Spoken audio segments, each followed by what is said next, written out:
Hi, I'm Stephanie Tsai at the Toyota Solutions Studio at Woman in the World, and I am so excited and pleased to be joined now by Chimamanda Ngozi Adichie, a prolific writer, an award-winning writer, and a self-proclaimed happy feminist. Although I guess I should start by asking, are you still happy? It's debatable.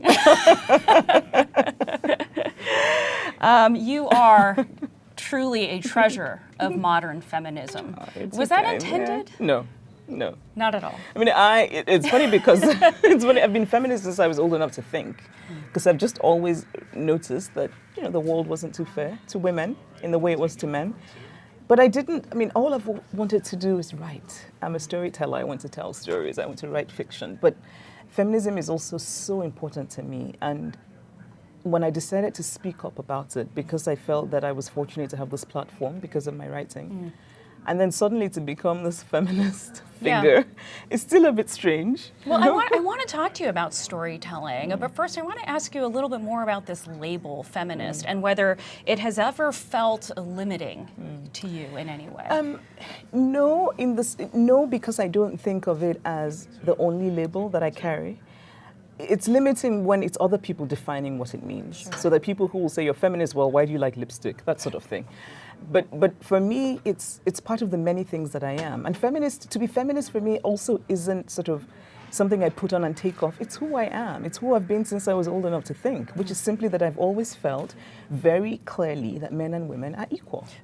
Did you read books and literature that inspired that in you? I think I learned a lot more about feminism from just watching the world, because I'm such an observer. I'm just always watching. I didn't read feminist books until much later. I didn't even know what the word feminist was. I mean, I was a feminist without even knowing the word. And so for me, it's not sort of an abstraction, it's not something to debate, it's a way of living.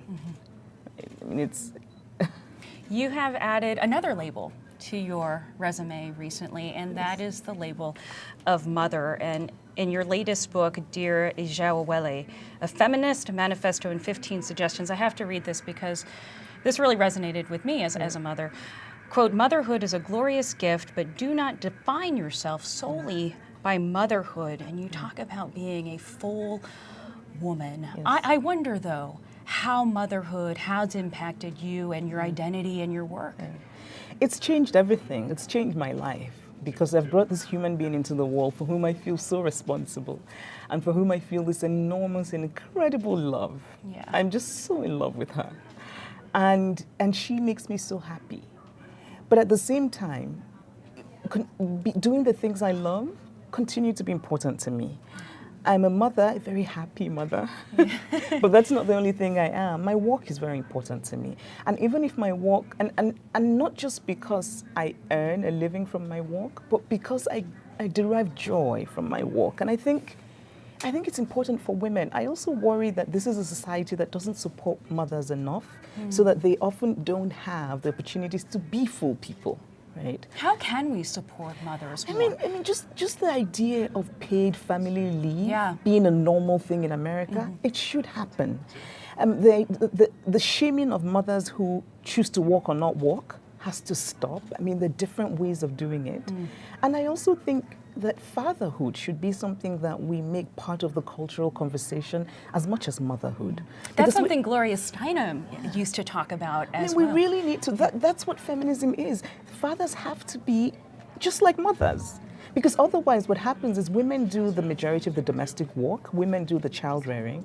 Why then is it surprising that women are exhausted and really can't do the things that because I think every human being should have the right to do that little thing that gives them joy, whatever it is. And there is so much joy, obviously, in fatherhood and motherhood, and in doing sort of those quotidian tasks. Yes, no, there is, absolutely. But I also think, I think women have been raised to sort of, we've been all conditioned, and I think this cuts across all cultures, to think that the only way we can love is by sacrificing ourselves, that we are the ones who always have to compromise, that we are the ones who sacrifice. So you see that across cultures, women are praised for things like, oh, you know, she gave up everything for her family. Yeah. Oh, They become martyrs almost when they become mothers. They're supposed to become. Have you been able to avoid that?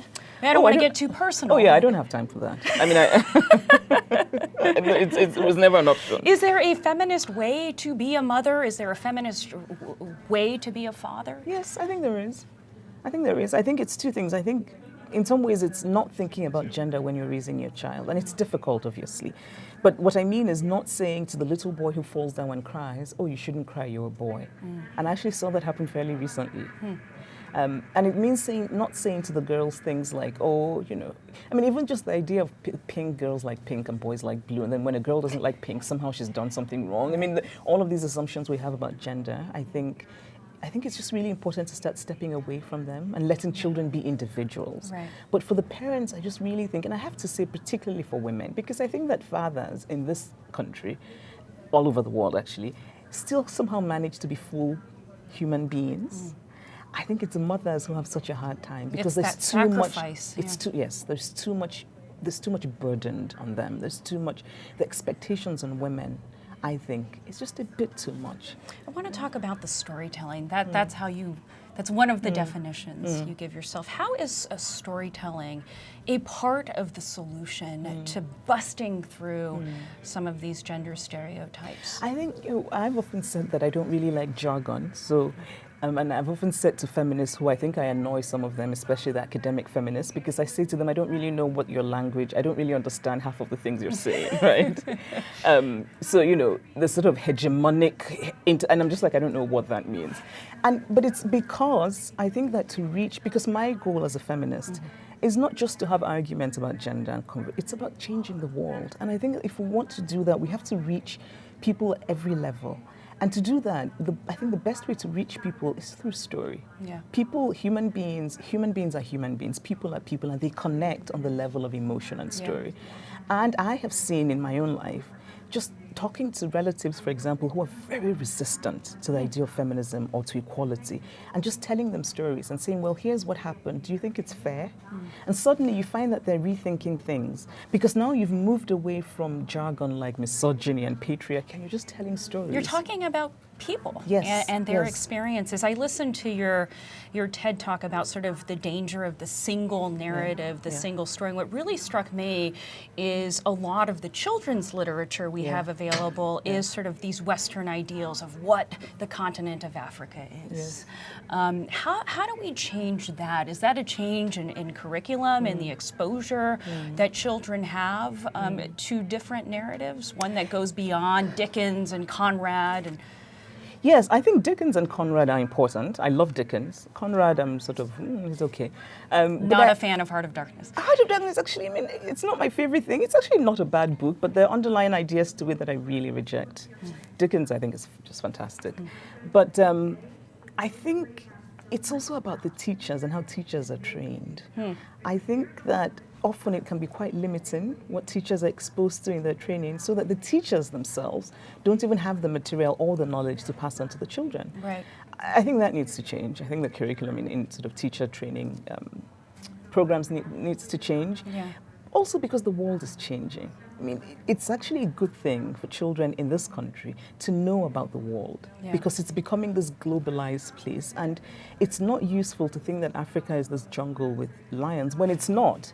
And when, by the way, you don't know if your call centers are going to be moved to Nairobi next year. I mean, you know, it's actually practical and good knowledge to have. Telling stories of Nigeria and your home, does that continue to be a passion for you? Yeah. I mean, it's what I know, and that's what I'll continue to do. You spent half of your childhood in Nigeria and half in the United States, or? My life now is divided between the two places. So I live here, I have two homes. When you look at sort of the women's movement there, and we certainly saw a lot of those women at the forefront since we've seen the atrocities against women promulgated by Boko Haram. Where is the women's movement in Nigeria, and are you a voice there? Because you've become quite famous in the movement here. Yeah, which is a bit worrying because that was never the intent. No, in Nigeria. Well, I think it's because you do have this voice that's not jargony and people it resonates with people. I think in Nigeria I'm kind of, I think if you mention me, people would either say, oh, that writer, or they would say, oh, that feminist. And the latter wouldn't be said necessarily in a good way. So there are people who've said to me that I'm destroying marriages and I'm leading their daughters astray because I talk about equality of the sexes. So yes, I am. I think my books are widely read in Nigeria. People know about my sort of being outspoken about gender, and also there are many young women in Nigeria who are starting. Because what I've done is I haven't done anything new. What I did was really just to give language to what women were already feeling and experiencing. Yeah. And what I'm seeing is that there are many young women who are speaking out about gender and who are starting to resist and reject certain things. That's great. And it gives me hope, right? Because my mother's generation, my mother is 75, there's a sense in which her generation was even more progressive than kind of the generation after her. I felt there was kind of a moving back to a kind of flattening of women's experiences and using tradition to do that and all. I think that's changing now. I think now there's a step towards being more progressive. The young women going out and doing things that are not traditional, challenging. It's happening very slowly, but it's happening. Yeah. Chimamanda Ngozi Adichie, I wish we could continue this conversation. Thank you. It's lovely clearly such a voice that so many women are hearing. Thank you so much. Thank you. Thanks.